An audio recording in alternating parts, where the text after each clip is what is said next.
కొద్ది రోజుల క్రితం యాంకర్ శ్యామల ముందస్తు బెయిల్ కోసం హైకోర్టును ఆశ్రయించింది. తన మీద నమోదైన 2 కేసుల్లో పోలీసులు అరెస్ట్ చేయకుండా ఉండేలా ఆదేశాలు ఇవ్వాలని కోరింది.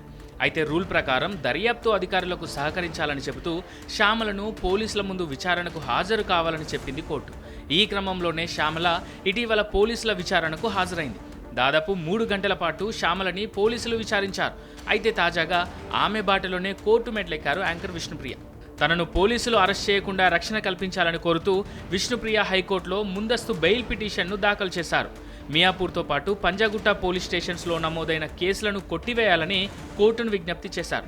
ఈ క్రమంలోనే విష్ణుప్రియ దాఖలు చేసిన పిటిషన్పై హైకోర్టు విచారించింది. యాంకర్ శ్యామల కేసులో ఇచ్చిన ఉత్తర్వులనే విష్ణుప్రియకు ఇచ్చింది. దర్యాప్తు అధికారుల ముందు హాజరు కావాల్సిందిగా విష్ణుప్రియను ఆదేశించింది. ఇక ఇదే న్యూస్ నెట్టింట వైరల్ అవడంతో విష్ణుప్రియ ఫ్యాన్స్ ఆమెకు నెట్టింట స్వీట్ వార్నింగ్ ఇస్తున్నారు. జాగ్రత్త, గుడ్డిగా శ్యామలను ఫాలో అవ్వద్దంటూ సూచిస్తున్నారు. పోలీసులకు సహకరిస్తేనే బెటర్ అంటూ సలహాలు ఇస్తున్నారు. ఆమెను తమ పోస్టులతో అలర్ట్ చేస్తున్నారు.